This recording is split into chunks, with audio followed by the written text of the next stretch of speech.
Voilà, vous m'entendez? Bonjour. Bonjour. Bonjour à tous et bienvenue à cette rencontre avec Michael Moorcock. Donc tout de suite, Michael Moorcock. Il est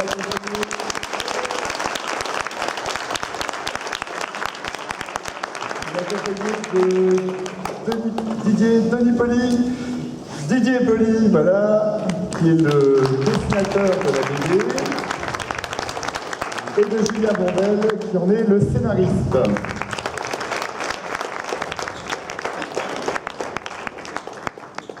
Voilà, avec un traducteur pour monsieur Michael Moorcock. Et je vais prendre cette place. Ou pas? Non, vas-y, je vais rester debout. Voilà. Voilà, alors d'abord, monsieur Moorcock, merci de participer à cette rencontre.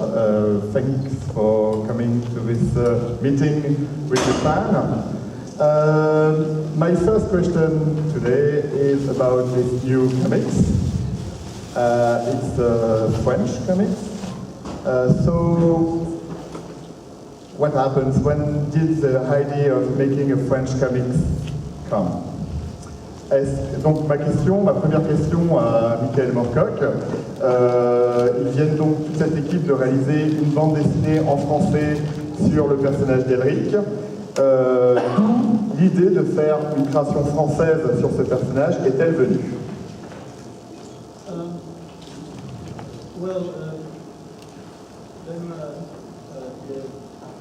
Came to see me when we live in Paris part of the year, and he had an idea and showed me the artists that he thought were good, and I really liked the artists. So I agreed. I mean, it was I just liked the way he presented the idea, and I looked. Philippe Druillet was the first person to draw Elric in France, and he was the second person in the world to draw Elric. So I already had a taste for French artists. Alors ça va être facile à traduire parce que ça me concerne directement. Donc je suis le directeur éditorial des éditions Glénat et effectivement, suite à une rencontre avec Didier Poli, dont Didier vous parlait je pense tout à l'heure, je suis allé voir directement Michael Moorcock pour lui faire part de cette envie française de réaliser une bande dessinée de création française à 100% autour du personnage d'Elric. Je lui ai montré les travaux respectifs des différents auteurs qui font partie de l'aventure pour lui donner un aperçu de ce que serait notre envie de bande dessinée. Et Michael l'a apprécié et nous a donné le feu vert. Là, je vais reprendre la vraie traduction. Ce n'est pas, à proprement parler, la vraie première bande dessinée française autour d'Elric, puisque la deuxième création sous forme d'image de bande dessinée d'Elric a été faite déjà en France. C'était en 69 par Philippe Druillet. Donc Michael Moorcock avait déjà un petit goût de bande dessinée française autour de son personnage. Voilà, alors est-ce que peut-être Julien peut nous dire un peu comment il est parti sur cette création? Comment vous avez travaillé sur le scénario par exemple? I ask Julian about how did you work on the storyboard, the scenario of... Déjà en fait c'est vrai que c'est une envie, comme disait Benoît, qui vient de Didier à la base, qui est une envie de s'attaquer à la relecture d'un mythe pour nous, d'un personnage qui nous avait marqué profondément quand on était adolescent, je pense comme certains d'entre vous peut-être ici, le personnage d'Elric, d'en faire une relecture à la française, de remettre notre énergie au service d'une adaptation en bande dessinée, sans chercher à se comparer à ce qui avait déjà été fait, sans chercher à s'éloigner de certaines imageries ou à y coller. Et ça a été, je pense, l'esprit de tout le monde sur le projet, pas uniquement au scénario, pas uniquement au dessin, c'était vraiment de venir avec une image, une vision, une envie de faire quelque chose de particulier, de propre à nous et à notre culture aujourd'hui. Le travail de storyboard, c'est venu après, c'est déjà les mains dans le cambouis avec l'équipe à décider des images. La première difficulté, le premier défi, ça a été de se demander à quoi ça allait ressembler graphiquement, parce que Elric, Manny Bonnet, l'univers soulève des gros défis graphiques, c'est comment on montre ce gigantisme, comment on rend ce peuple imaginaire, flamboyant. Ça a été vraiment le travail de Didier principalement et des dessinateurs. Et sur la partie scénario, histoire, c'est qu'est-ce qu'on en a gardé comme souvenir, comme émotion, comme intensité, qu'est-ce qu'on veut faire passer, et concrètement, quelles nouvelles on va adapter, quels choix on va faire, quel personnage on va mettre en avant. C'est vraiment un long travail, des longues discussions avant d'en arriver vraiment à faire des pages ensemble. Moi, je voulais revenir sur mon envie de faire Elric. C'est qu'en fait, elle est née un peu d'une frustration de voir il a été moult fois adapté sous toutes ses formes. Il a été plagié un nombre de fois incalculable. On reconnaît Elric dans beaucoup de jeux de rôle, de jeux vidéo, de films. Le Prince Nevada de Hellboy 2 en est l'exemple type. Et c'est vrai que c'était un peu frustrant de se dire il y a quand même une œuvre originale, c'est la base de tout, et qui finalement est mine de rien un peu méconnue du grand public.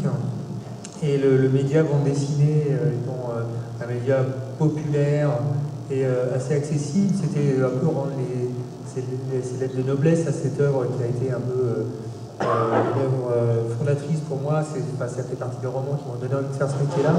C'est vrai que c'était vraiment cette envie-là de se dire, ok, c'est peut-être un peu prétentieux, mais bon, de se dire, ok, on va faire notre version d'Elric telle qu'on aurait aimé la voir. Et c'est vraiment parti de cette envie-là, et c'est vrai que la confiance de l'éditeur et de Michael Moorcock sur ce projet-là a été quasi immédiate, et ça c'était vraiment super. Parfait. Michael, do you have some other project about Elric at the moment? Or I know you work with Colin, what's his name? Fabrice Colin, exactly. And have you more novel in work or something? Alors, ma question à Michael Moorcock, je lui demande au sujet du personnage d'Elric, est-ce qu'il y a d'autres romans qui sont en cours? Est-ce qu'il y a d'autres travaux sur le personnage? I have no definite plans to write another novel with Fabrice. Although I was very pleased with the way that worked, he came up with a very good way of working. Je n'ai pas de projet arrêté définitif aujourd'hui de réécrire un roman autour d'Elric avec Fabrice Colin, même si la collaboration s'est extrêmement bien passée et que Fabrice avait une manière de construire notre collaboration qui m'a tout à fait convenu. But he's very busy, and it'll probably be a while before we do another one. Fabrice est très occupé et il s'écoulera probablement un peu de temps avant que l'on refasse travail commun. But we remain friends, and which is not always the case in these collaborations. And I know that we will probably eventually do something together. Meanwhile, there are other. I've got other Elric plans in America. There's a company wants me to write some new Elric comics, directly as comics, and I'm currently considering that. Je suis toujours très ami avec Fabrice Colin, c'est pas toujours le cas quand on travaille en collaboration avec quelqu'un. Donc avec Colin, il se passera peut-être un jour quelque chose, mais en tout cas pas dans l'immédiat. Pour ce qui concerne de nouvelles créations autour d'Elric, il y a un projet en cours de réflexion aujourd'hui aux États-Unis pour que j'écrive de nouvelles histoires d'Elric, spécifiquement pour le médium bande dessinée, directement pour la bande dessinée, et je suis en train d'y réfléchir. Très bien. Je crois on va prendre des questions dans le public. Alors je ne sais pas, normalement il y a un micro qui doit passer, je ne sais pas s'il est prêt. On va peut-être poser d'autres questions en attendant. And about your other creation, like I don't know, Caron, Hawkmoon, Clavé, or Cornelius, you have project. It's, Donc, which was? I translate the question for the audience first. Donc je lui ai demandé si sur ses autres créations, ses autres personnages, comme Haussmann, Elie Kazé, Corom ou Thierry Cornelius, il a d'autres projets et il va faire des choses là-dessus. Well, I have ideas for some of those characters. I think it very unlikely that I will write novels just about Hawkmoon or Coram or Cornelius. I always write. I mean, I'm currently writing a Cornelius novella, which is going to be published by the London College of Pataphysicians. So I'm very proud of that. Alors j'ai des idées pour ces différents personnages, effectivement, mais qui ne devraient pas donner lieu à des romans spécifiques, un roman par personnage. Plus particulièrement autour du personnage de Thierry Cornelius, je suis actuellement en train d'écrire un texte, un court roman mettant en scène Cornelius et qui devrait être publié par le Collège londonien de pataphysique. My new novel is a new departure. And the central character is me, as the real me. It's autobiographical as well as a fantasy. Mon nouveau roman, celui que je suis en train d'écrire actuellement, c'est en fait un nouveau départ, c'est quelque chose de complètement nouveau. C'est un roman qui a comme personnage principal moi, mon vrai moi, le vrai moi, et qui sera à la fois un texte autobiographique et un roman de fantasy. And as I wrote it, I began to like myself less and less. Et tout en l'écrivant, il s'avère que je me trouve de moins en moins sympathique. So I'm not sure whether I'm going to write another one. Et je ne suis donc pas sûr que j'en écrirai d'autres, des romans comme ça. Alors je crois qu'on a une première question dans la salle. C'est bon? Oui. Hello Michael. Salut le voleur pas doué. Merci. J'aimerais savoir qu'est-ce qu'il en vient de la traduction et l'édition française des 3 derniers romans d'Elric, Squalling Trees, et ce qui vient après, parce que pour l'instant en France, on les voit toujours pas. Sniff, Sob, I'm Crying. He asked about the 3 last Elric novels who are not translated in French yet. Do you have news about that? Do you know if they will be translated at one point? Well, I've let alone did the first one, and then didn't do the other 2. And I'm currently trying to find out from Letonant, who are a publisher I like very much and have been friends with for many years. But I'm wondering why they only did one and aren't doing the other 2. So at the moment, I'm asking them, they should either do the other 2 or give me the other 1 back so that I can present all 3 to another publisher. En fait, le premier roman de cette trilogie d'Elric est bel et bien paru en France aux éditions de La Talente, mais La Talente n'a pas publié les 2 romans suivants. Alors comme les gens de La Talente sont des gens qui sont très proches de Michael Moorcock, ce sont des amis même, actuellement il est en train de leur demander s'ils ont l'intention de sortir les 2 derniers romans, et si ce n'est pas le cas, de trouver une solution qui lui permette de récupérer le texte du premier roman en version française afin de proposer à un autre éditeur français de publier l'intégralité de la trilogie. Voilà. Une autre question devant. Hello Michael. Pose ta question en français, je la traduis. Ouais. Donc ma question va concerner l'épée de Elric Stormbringer, qui est souvent mentionnée, qui est décrite donc, dans les romans comme l'épée noire, mais qui laisse aussi sujet à interprétation. Elle n'est jamais très précisément décrite. Je voulais connaître quelle en était la vision qu'avait vraiment Michael Moorcock, et aussi comment s'était passé la création de Stormbringer pour la bande dessinée, et est-ce que la Stormbringer de la bande dessinée correspondait à la vision de Michael.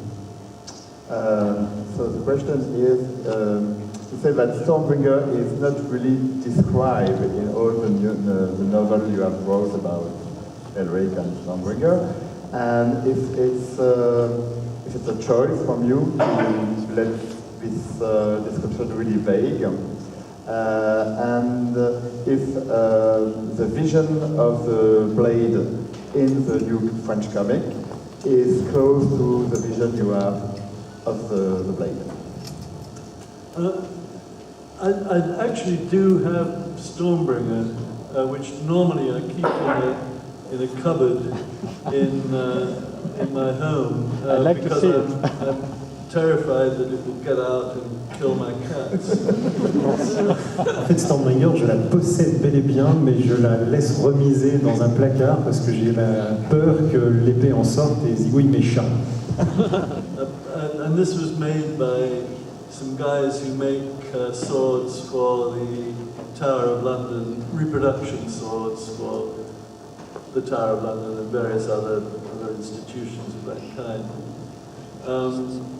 L'épée a été fabriquée par une personne qui fabrique déjà des épées pour la Tour de Londres ou des institutions comme ça. C'est la raison pour laquelle Michael Moorcock dispose réellement de Stormbringer chez lui. So it's a beautiful sword. It's very big and it's a double-handed sword, but you can hold it and you can fence with it. It's so beautifully balanced. It's really properly made, properly crafted. C'est une superbe épée à deux mains, magnifiquement réalisée et que l'on peut réellement utiliser, qui est très bien balancée. Voilà. Équilibrée. That was based on the Michael Whelan Stormbringer, which is pretty. I mean, his pictures are pretty universal. They're on games and books and so on. But I don't like to insist on as long as the artist is good, and that's the important thing. I mean, it's the important thing here. As long as that artist is good, I want the artist to bring their own imagination to the sword, just as I like people to bring their own imagination to everything else. I like to work in a collaborative way because it extends the narrative. It makes for a more complex and more interesting narrative. Et en fait, l'épée dont Michael Moorcock dispose a été conçue sur le modèle de l'épée dessinée par Michael Whelan, qui est grosso modo la figure de l'épée la plus universelle, la plus connue, celle qui a été reproduite dans divers ouvrages ou jeux. Mais au-delà de ça, pourquoi la description par rapport à la bonne description de Stormbringer, en fait, ce qui est le plus important, et c'est certainement le plus important maintenant, c'est que Michael Moorcock ne souhaite pas influencer ou contrôler particulièrement la manière dont l'épée doit être représentée. On est ici face à un travail de collaboration, et l'idée, quand on travaille avec d'autres collaborateurs, c'est d'être sur un pied d'égalité, de laisser confiance aux personnes avec qui on travaille, et de ne pas être dans ce mode de contrôle nécessaire. And so, really, if whatever your image of Stormbringer is the right image. Quelle que soit votre image, l'image que vous avez en tête de Stormbringer, quelle qu'elle soit, c'est celle-là la bonne. Peut-être que le dessinateur peut nous parler de sa vision de Stormbringer. Alors justement, Stormbringer n'apparaît pas dans le tome 1, parce que elle intervient plus tard dans les romans. On a essayé de suivre le cycle original. Malgré tout, j'ai effectivement commencé à réfléchir à Stormbringer. On a beaucoup travaillé sur ce point-là avec Julien et mes collègues dessinateurs, parce qu'effectivement c'est un peu la pièce centrale des romans. Ça fait partie intégrante du personnage d'Elric, et c'est une extension de lui-même. Donc il y a une grosse surprise, comme vous verrez. On a vraiment travaillé beaucoup dessus. On a pris des libertés que Michael a cautionné, donc c'est merveilleux. Mais c'est vrai qu'on a une vision très précise et qu'on espère originale de Stormbringer. On veut sortir un peu du credo, juste épée bâtarde noire avec des runes dessus. essayer de lui donner une dimension un peu plus fantastique. Donc vous verrez, il y a des premières recherches dans le carnet qui est à la fin, les carnets de recherche, mais c'est vraiment les toutes premières recherches, et justement on était encore là dans quelque chose d'un peu classique, entre guillemets, quelque chose d'attendu. Et ce qui nous a motivés sur l'ensemble du projet, c'est justement d'essayer de sortir un petit peu de ces images d'Épinal, de se dire que les gens ils attendent ça, est-ce qu'on ne peut pas aller plus loin, est-ce qu'on ne peut pas proposer quelque chose d'encore plus fort. Et c'est vraiment ce qui nous a tiré tout le long du projet. Il y a des choses qu'on aura réussi, des choses qu'on sera peut-être passé à côté. Mais au moins, on a réussi cette volonté de proposer notre version, notre vision, notre interprétation du récit de Michael. Juste rajouter un petit mot sur la partie design, représentation, description de l'épée, pour répondre plus à ta question sur le niveau de l'origine de Stormbringer, sur la psychologie de Stormbringer. On a quelques descriptions dans les nouvelles déjà de à quoi ressemble l'épée, d'où elle vient, quel est son but, son agenda caché. C'est surtout là-dessus qu'on a travaillé pour, comme disait Didier, en faire un complément vivant d'Elric et pour en faire un vrai personnage en fait dans la bande dessinée. Donc on va pas avoir une épée qui marche et qui parle, on n'est pas vraiment là-dedans, mais on a essayé d'aller plus loin en respectant vraiment le rapport entre Stormbringer et Elric, de se demander pourquoi cette épée est tombée entre les mains d'Elric. En fait, c'est tout sauf un hasard, et on a essayé de mettre en scène ce pourquoi, ce tout sauf un hasard en fait. Ce rapport avec Ariok, ce rapport à j'ai besoin de toi et en même temps je te déteste, qui est réciproque, qui va jusqu'à la fin des temps, jusqu'à la mort d'Eric. Et là on ne vous révèle rien, ça fait partie des choses qui ont été posées dès le début.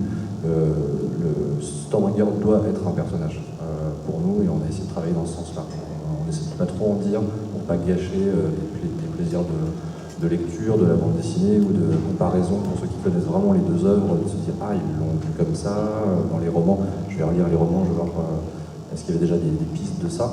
On a essayé de la développer au niveau psychologique et au niveau de sa propre histoire elle en fait. Voilà. Une autre question dans la salle. Est-ce que vous savez quand sortiront les prochains thèmes les prochains tomes de la bande dessinée? Quand on aura fini, mais on va essayer de se tenir à un album par an. C'est des albums qui sont exigeants, qui demandent pas mal de travail en amont sur les designs, sur le développement visuel, et puis après il faut faire les planches. Et malgré le fait qu'on soit 3 dessus, c'est vraiment très chronophage. Donc on va essayer de s'y tenir un par an, et pour que justement les gens n'aient pas trop à attendre. Maintenant il n'y a pas de surprise sur l'histoire. Normalement l'histoire elle est connue. Après c'est la manière dont on l'a interprétée qui peut être intéressante. Une autre question? Bonjour à tous, c'est Maïka. Moi je voulais savoir, étant donné qu'il y a déjà beaucoup d'adaptations sur Elric, si peut-être plus tard, après que vous ayez terminé la BD purement sur Elric, si vous envisagez de travailler sur les autres champions internet. The question is about the fact that Elric has already a lot of adaptation. Do you think that after Elric you will work on the adaptation of some other Eternal Champions? Perhaps with the French or perhaps with some other company? That depends on ultimately, I think in terms of French versions, I'd love to see some more French versions because I've always had the secret, or more or less secret fantasy, personal fantasy, to see a French movie, Elric movie, and I think French adaptations for me have been generally very, very successful of my work, and the French sensibility seems to fit best with what I do. I'm not entirely sure why that should be, but it's the truth. As far as other adaptations go, I'm currently talking about doing new Jerry Cornelius stories for comics in the States with DC.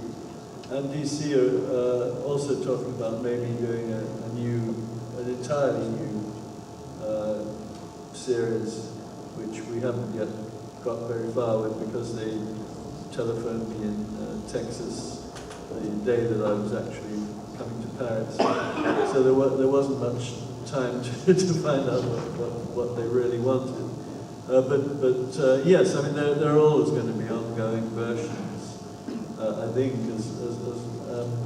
probably more when I'm dead than now, because people always prefer somebody to be nice and quietly dead before they start to work with their work. I used to say this, and I heard recently Philip Pullman said exactly the same thing about his Golden Compass movie, that although he was on the set a lot, and the director actually was somebody who'd already bought the Ulrich rights for a movie. But he said Pullman said it became quickly obvious to him that they would rather that he was dead. So my plan is to pretend that I'm dead. Otherwise I won't get to see the movie. Très longue réponse. Quant à la suite d'Elric en bande dessinée, ça dépend tout d'abord de l'éditeur. Je vais vous renvoyer la question, ça va dépendre de votre façon de faire de cette bande dessinée un succès ou pas. D'autres plans concernant le champion éternel en bande dessinée, il n'y en a pas immédiatement, on se concentre d'abord sur Elric. Concernant ensuite d'autres personnages en bande dessinée, il y a actuellement à l'étude des histoires de Jerry Cornelius directement en bande dessinée. Mais au moment où il a été contacté par DC pour Jerry Cornelius et pour d'autres projets éventuels, c'était juste la veille de son départ pour Paris, donc les discussions pour d'éventuels autres projets américains de bande dessinée sont à peine embryonnaires et commencent seulement. Concernant Elric en français, le rêve ultime de Michael Moorcock, ce serait de voir un film d'Elric en français, parce qu'il estime qu'il y a toujours une sensibilité française qui devrait coller avec le personnage d'Elric. Mais un peu le fond du problème, entre guillemets, aujourd'hui, c'est que parmi les nombreuses personnes qui s'intéressent à différentes adaptations, qu'elles soient cinématographiques ou en bande dessinée, enfin surtout cinématographiques, c'est difficile de réussir à faire d'Elric un personnage de cinéma, un projet de cinéma intéressant, et il en a pour... il compare avec ce qui est arrivé à son camarade Philippe Pullman, dont le premier... le Royaume du Nord. Le Royaume du Nord. Voilà, le Royaume du Nord. Le premier épisode du Royaume du Nord a été adapté au cinéma par un metteur en scène qui a lui-même acheté les droits d'Elric pour en faire un film. Et en fait, Pullman était sur le plateau du film en permanence, et il s'est très rapidement rendu compte que les gens qui travaillaient sur le film auraient préféré le voir mort plutôt que de le voir si présent à encadrer l'adaptation cinématographique de son œuvre. Et donc le plan secret de Michael Moorcock aujourd'hui, c'est de faire croire qu'il est mort, comme ça ce sera plus simple derrière pour que l'adaptation ait lieu, qu'il les voit venir, quelle qu'en soit leur forme. Une autre question dans la salle? I actually tried to ask the entire question in English. I wanted to know, in Elric, you don't really have religion, you have this kind of three main presence, something like the balance, law, and chaos. And I remember one part in the novel when the law is the main one, and it's actually a flat gray word. And I wanted to know if you really believe that all imagination and all interesting facts are coming from this kind of struggle between things, and if that's the reason why the main character, Elric, is so tormented all the time. Donc, je vais traduire la question. Donc dans l'œuvre de Moorcock, la religion est surtout une lutte entre la loi, le chaos et la balance cosmique, si je ne me trompe pas. Est-ce que c'est de cette lutte que... Tu me dis si je me trompe pas. Est-ce que c'est de cette lutte que... Enfin, bien tout l'intérêt des conseils internes d'Elric. Voilà. Et tu posais une question, je n'ai pas vraiment tout compris, sur un monde plat avec la loi qui domine, c'est ça? À un moment donné dans les nouvelles, en fait, on a quelqu'un qui arrive à faire triompher la loi en se concentrant, et où c'est un monde tout plat et gris, qui ne présente pas grand intérêt. Oui, et donc le fait que, voilà, ce qu'elle dit, en fait, le problème c'est quand la loi gagne, tout devient uniforme et pas très intéressant. Voilà. When I wrote the very early Elric stories, they were less subtle than the later stories. Law was seen to be a rather cold force, and chaos, of course, was as you say, the great creative force. Quand j'ai écrit les premières histoires d'Elric, elles étaient moins subtiles que celles que j'ai pu écrire par la suite, et effectivement, la loi était un univers froid et plat, alors que le chaos était la vraie force d'énergie et de création. But as I went on, the two main elements in the stories became subtler and subtler, so that chaos could have a bad effect in one place and a good effect in another. And the same was true of law, that you could have these villains, as it were, within the who supported law, who were part of law, or part of the pantheon of the gods of law. Et au fur et à mesure, en avançant, les choses sont devenues effectivement plus subtiles. Il y a eu du blanc et du noir, du positif, du négatif, du bien et du mal dans la loi et dans le chaos. Et on a pu le voir, par exemple, dans mes histoires, des vilains, des méchants qui étaient liés à la loi, alors que c'était bel et bien des méchants. So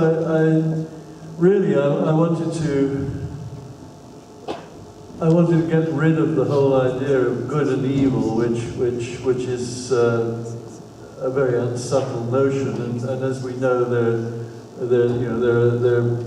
in all of us there's some good and some evil, and it becomes predominant in different circumstances. En fait, je voulais me débarrasser de ces bonnes vieilles notions de bien et du mal que je trouvais parfaitement inintéressantes, puisque comme tout le monde le sait, du bien et du mal, il y en a en tout le monde, et suivant les circonstances, on penche plutôt du côté du bien ou plutôt du côté du mal.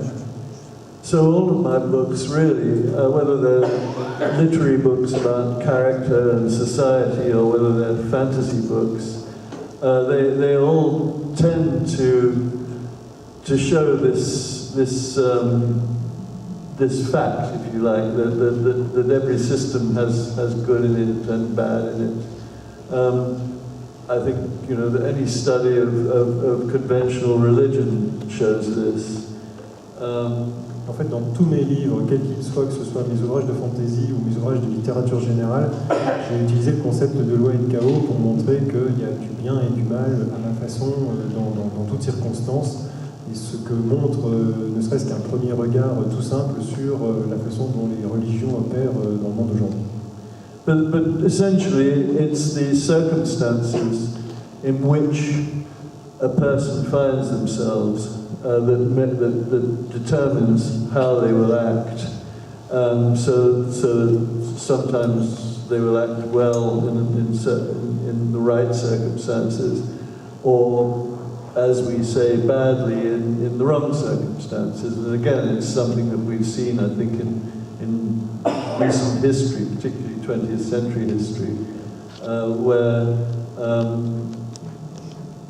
in the concentration camps you find in the most extreme circumstances, you find people behaving well and heroically, or very badly, and so En fait, ce sont les I think that's probably it. Et en fait, ce sont les circonstances qui décident d'une certaine façon de la façon dont les gens vont se comporter. Ce qu'on a pu voir dans des tas de situations historiques sur ces 200 dernières années, et Particulièrement si on prend l'exemple des camps de concentration, c'est le cas le plus extrême où on voit que les circonstances engendrent des comportements totalement extrêmes. Thank you. Une autre question? Bonjour messieurs, dames, je suis Fred. Ça s'adresse déjà à monsieur Julien Blondel, je crois. Je tenais à vous féliciter pour votre excellent travail d'adaptation que j'ai apprécié. Ça prend des libertés, mais moi je trouve que c'est tout en finesse et en subtilité votre adaptation. Donc j'attends la suite impatiemment. Monsieur Moorcock, avec le recul et avec l'âge aidant, de tous vos champions éternels, en termes d'écriture, lequel semble pour vous, je dirais en termes d'écriture, le plus abouti, l'âge aidant? Voilà. After all these years of writing about the internal champions, in your opinion, what is on a literary process, what is the more interesting for you? Which one did you prefer writing about? Well, they're very different characters, so it's very hard to choose between your children. Ce sont des personnages tous très différents et c'est très difficile de faire un choix entre ces différents enfants. And even if you do secretly, you can't admit it. Et même si secrètement on a fait des choix, on ne peut pas le révéler publiquement. But finally, I think it's Jerry Cornelius who gives me the most different kinds of ways of approaching a subject that I'm interested in. And I still write Cornelius stories, probably at least 2 or 3 a year, because he's pretty much infinitely adaptable. So as the world changes, he can change. Whereas it's harder with say, Elric. Although I enjoy writing Elric stories, but there's certain things you simply can't do with heroic fantasy, which you can do with Cornelius. And Cornelius was always designed to be a character that could change, and change with the reader's imagination. So the idea always was to create a character and a milieu in which the reader could invest their own ideas. Au final, c'est le personnage de Jerry Cornelius qui nous donne qui est le plus pratique pour aborder des tas de sujets différents, ce que l'on ne peut pas faire avec un personnage comme Elric, qui est plus cantonné à son propre univers. Et c'est vrai que le personnage de Jerry Cornelius a toujours été conçu de cette façon-là pour pouvoir traiter de tous les sujets, pour pouvoir traiter des mondes qui évoluent, un monde qui évolue, notre monde qui évolue. C'est très certainement le personnage donc le plus adaptable à la situation, aux situations. Et c'est aussi un personnage qui peut s'adapter à la maturité, à l'évolution du lecteur lui-même et à la façon dont le lecteur s'implique dans les aventures du personnage, dans l'évolution du personnage. And also, of course, as we found with Moebius and other writers, people can take him and use him as they wish, which is something that I like to do anyway. I mean, I've enjoyed doing Elric, for instance. This guy, he's done well, to be able to speak much. It's that collaborative process creates more narratives, and with Cornelius, I can condense a great deal of material. So that even the little chapter headings within the stories are a narrative. If you use a real person, if you say you use Ronald Reagan, which I did use, he carries his own narrative with him. So you've got more narratives becoming possible. Many of which are supplied by the reader themselves. Tout est travail de collaboration d'une certaine façon. Il a beaucoup apprécié travailler avec les adaptateurs de la bande dessinée lyrique sur le cas Elric, mais pour revenir sur Jerry Cornelius, C'est vrai que le personnage a été réutilisé par d'autres écrivains, a été adapté par Moebius, et c'est vrai que cette manière d'étendre la narration est très appréciée par Michael Moorcock, de la même façon que le personnage de Cornelius permet de synthétiser, de condenser un grand nombre de narrations, y compris dans son propre travail, en y ajoutant des personnages qui eux-mêmes apportent leur propre narration. Par exemple, il a utilisé Ronald Reagan en tant que personnage dans Jerry Cornelius, et tout de suite, en utilisant Ronald Reagan, on apporte toute une part de narration qui s'ajoute, qui étoffe la narration des histoires de Jerry Cornelius lui-même, et ça, c'est quelque chose auquel il est très attaché. Je crois que ça va être une des dernières questions dans le public. Je vais essayer de faire ça. Bonjour, hello Michael. J'aurais une question plus générale sur votre œuvre. En fait, on retrouve beaucoup cette idée de décadence, de fin du monde, que ce soit dans Elric, dans l'Empire du Mal-Libonné, dans Les Danseurs à la fin du temps, ou même Les Grands-Bretons dans Hookmoon. Qu'est-ce qui vous attire en fait dans cette notion de décadence d'un point de vue littéraire? Okay, in all your books, you seem to be attracted by decadence and the end of the world. So, what appeals you in this kind of ambience? Well, my main influences are I suppose, decadent influences, the Romantics, the 19th century Romantics, going back to the English Gothic, the French Romantics, the fin du siècle in particular. Les influences elles-mêmes sont décadentes puisqu'elles sont à aller chercher plus particulièrement du côté du romantisme, des romantiques anglais avec tout le courant de la littérature gothique anglaise, ou des romantiques français aussi, toute cette littérature qu'on appelle fin de siècle. So I'm really echoing my influences in that respect. Je fais écho à ces influences dans mes écrits. And I'm fascinated by the way, the way in which things die, I suppose. Je suis fasciné par la façon dont les choses meurent.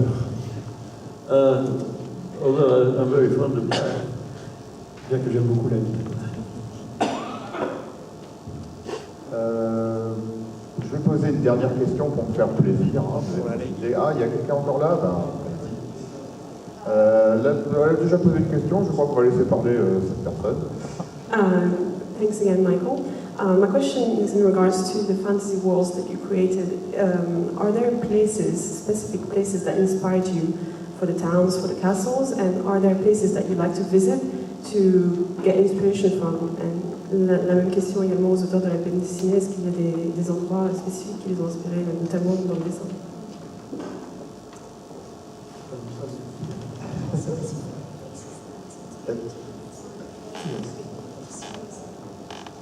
Yes, sorry, I thought you said something more and I didn't understand. Yes, there are. It depends again on the book. The Elric stories have pretty much come out of my head. There's nothing particular that inspires those. But of course, in the Hookmoon books, there's a great deal. The Camargue, for instance, and the Dark Empire. I mean, it's based pretty much entirely on the real world. En fait, ça dépend des ouvrages. Pour la saga d'Elric, à peu près tout est venu uniquement de mon esprit. Il n'y a pas eu de lieux réels qui m'ont inspiré. Mais en revanche, si on prend le cas de la série Hookmoon, c'est vrai que la Camargue, la référence est évidente. Et de manière plus générale, compte tenu des références qu'on trouve dans Hookmoon, les lieux réels qui m'ont inspiré existent bel et bien. And the Coram books, for instance, were almost entirely Celtic in their inspiration. The St. Michael's Mount, which is that very strange place because there is a Mont Saint-Michel more or less across from St. Michael's Mount. the whole of Cornwall, which used to be attached, or the Scilly Islands, which used to be attached to Cornwall,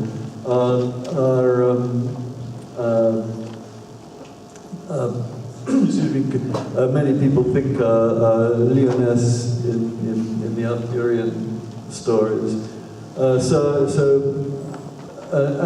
obviously in the Cornelius stories, pretty much everywhere is a direct inspiration taken from a real place.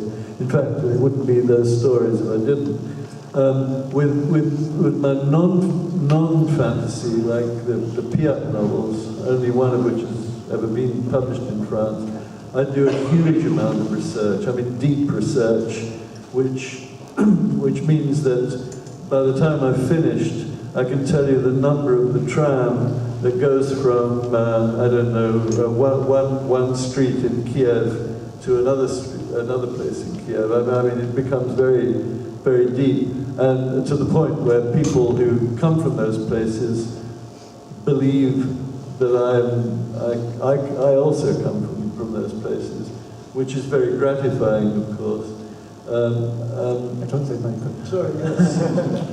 Dans les livres pour tout ce qui concerne la saga de Corum, évidemment c'est le monde celtique qui était l'inspiration. Il y a des références du côté du Mont-Saint-Michel, il y a des inspirations du côté de la Cornouaille, qui a toujours été considéré comme le lieu fondateur pour tout ce qui concerne la mythologie arthurienne. Quant à ce qui concerne, tout ce qui a trait aux ouvrages de littérature générale, là pour le coup il y a énormément de recherches en amont. À tel point que, une fois que les recherches sont terminées et qu'un ouvrage de littérature générale qui se situe dans le monde contemporain est terminé, il est parfaitement capable de donner les horaires de train, le nom des trains, le numéro des wagons, et à un point tel aussi que certaines personnes ont pu croire qu'il était bel et bien natif de tel ou tel endroit, parce que les précisions qu'il pouvait donner suite à ces recherches documentaires étaient parfaites. So yes, I mean, I do. Again, it depends on the book, but in fact, Elric, who is the best known and most successful, I would say there's almost no direct inspiration. Encore une fois, ça dépend vraiment des ouvrages, mais si on en revient à Elric, qui est probablement sa série la plus connue, ayant connu le plus de succès, là non, il n'y a vraiment pas eu d'inspiration du monde réel spécifique pour écrire cette saga. Which makes it a lot easier for this guy.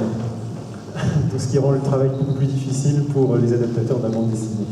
Oui et non, c'est que l'idée c'était justement de sortir des images d'Épinal un petit peu. Habituellement, l'heroic fantasy est associée effectivement à toute la mythologie celtique, nordique, avec beaucoup d'entrelacs, des choses comme ça. Ou plutôt les cultures arabes, c'est très rond, quelque part on voulait apporter quelque chose de nouveau. Moi je suis allé chercher plutôt du côté des Mésopotamiens, des Égyptiens, des Incas, des Aztèques, faire un melting pot de tout ça, aller chercher, identifier les formes. Il n'y a pas de lieu en particulier qui m'ont inspiré plus que d'autres. C'est plus des civilisations et des cultures qui sont allées m'inspirer. Je suis vraiment allé chercher, je voulais donner quelque chose de grandiose, d'un peu intemporel, et donc je suis allé vraiment chercher dans ces civilisations millénaires. Il y a des références un peu partout, et puis surtout c'était revenir un petit peu à ce qu'avait fait Philippe Dourier il y a quelques années, qui était allé chercher là aussi. C'est juste revenir, une évidence je pense par rapport à ce qui était écrit dans les romans. Une question là encore? Yes, my question was as a follow-up with the previous question about Lord Chaos. I was wondering what were your views. I know Law and Chaos are very different, but compared to the yin and yang symbols and concepts in China, which oppose to concept which are in themselves no good or evil, is just the interplay between the two. Do you feel there is anything in that particular way of viewing the world that is relevant to what at the core of that philosophical? Donc je vais traduire la question en français. En gros, est-ce que on peut faire un rapprochement entre la façon dont sont vues la loi et le chaos par Michael Moorcock et la symbolique du yin et du yang dans la philosophie chinoise. That's a short answer, which is yes. Pour répondre simplement, oui. C'est très rapide. Je vais poser une question moi, parce qu'il y a quelque chose que j'ai envie de demander à Michael Moorcock. Michael, recently you have wrote books about Doctor Who. Yeah. So, are you a big fan? Was you contacted to make this book? Can you tell us about it? Alors, I translate for the audience. Donc, récemment, Michael Moorcock a écrit un roman Doctor Who. Donc, je voulais savoir s'il était fan lui-même, s'il avait été contacté pour le faire, comment ça s'est passé. The editor of the series in England contacted me, and at first, although I always have enjoyed Doctor Who, but I hadn't seen, living in America, I hadn't seen any of the Matt Smith ones, and so anyway, I eventually agreed.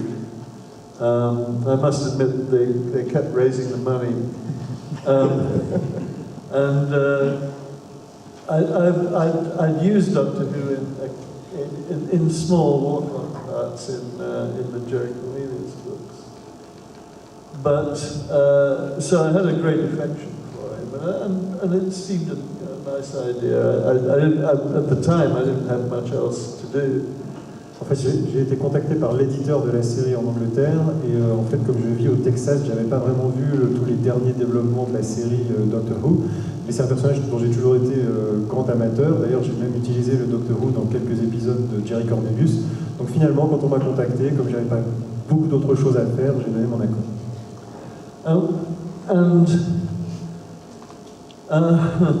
I always, I wrote a very bad book at the beginning of my career called The Sundered Worlds, which had a great deal of my ideas in it, but they weren't very well explored. I didn't have enough skill to explore those ideas. Mostly ideas involving physics. The multiverse and so on.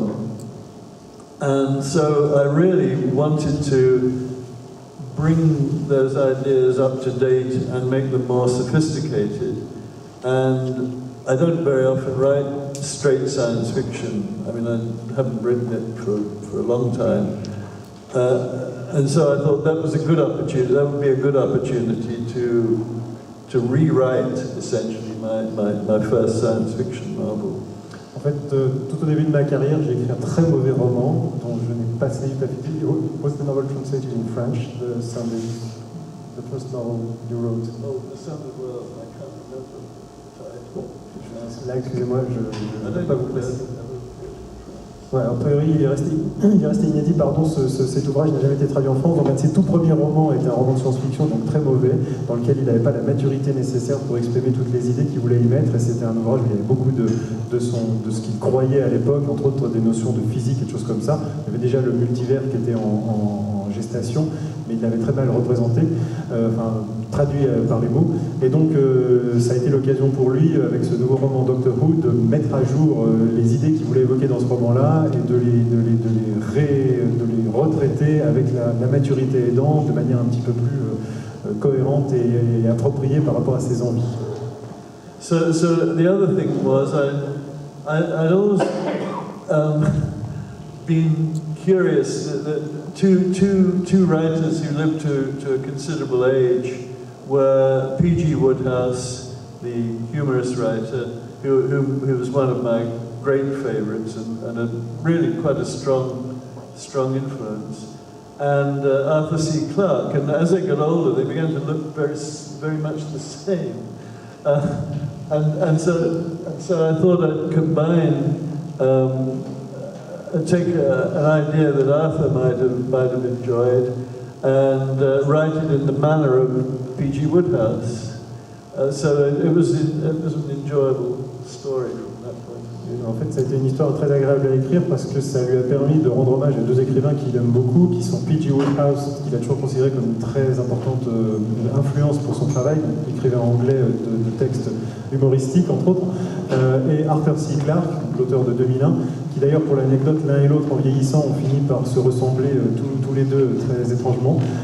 Et donc, en fait, ce nouveau roman Doctor Who a été l'occasion pour lui d'utiliser une idée de SF qui était empruntée, on va dire, à Arthur C. Clarke, racontée à la manière de P.G. Wodehouse. Donc, tout ça a donné une expérience d'écriture très appréciable. It was a little difficult because Cardiff, as the people who do Doctor Who are known, because Cardiff is where the stories are mostly shot. Cardiff had to have approval of every idea, but at the same time they were very, very paranoid about anybody seeing anything about the new Matt Smith character. So I had to write the book without any idea of what the new Doctor Who was like. All I knew was it was Matt Smith, and I knew him as an actor in other parts, but I'd never, obviously, hadn't seen him in Doctor Who. So dealing with the BBC was probably one of the funniest elements in the project. En fait, ça a été quand même un petit peu complexe parce qu'il fallait dealer avec le BBC qui avait besoin de contrôler. La personne qui gère tout Doctor Who a besoin de contrôler absolument ce qui s'y passe. Et tout ce qui concerne l'acteur Matt Smith lui était complètement inconnu parce qu'il ne l'avait jamais vu dans ces nouveaux épisodes de Doctor Who. Donc il a fallu écrire, pour lui, il a écrit tout le roman sans réel encadrement de la part de ceux qui dirigent le show aujourd'hui. Et donc c'était un petit peu sportif, mais à la fin tout s'est bien passé. For instance, in the first version, I had these little aliens who were about this big and were lizards smoking cigars. And the BBC said, no smoking. You can't have smoking in no character can smoke. So these little lizards had to have their cigars taken away from them. Par exemple, dans son histoire, il était prévu qu'il y ait des petits extraterrestres qui étaient des lézards d'à peu près 30 cm de haut et qui fumaient des cigares. Mais à un moment, la BBC a dit non, il est absolument impossible qu'aucun personnage fume. Donc, à l'arrivée, les extraterrestres ont rangé leurs cigares et ne sont plus des fumeurs. So the BBC, who is known as Auntie in England, proved that they they still deserve the name. Donc la BBC est connue en Angleterre comme étant anti, et effectivement ils n'ont pas, leur réputation n'était pas usurpée, ils se sont bel et bien opposés à deux ou trois éléments du texte de Michael Moorcock pour Doctor Who.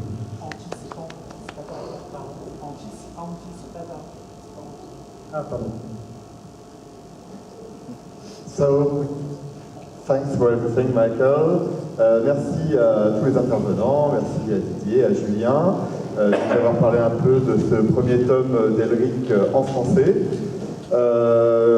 Merci à vous, public, d'être resté attentif et pour vos questions, en vous souhaitant une bonne fin de festival à tous. Merci.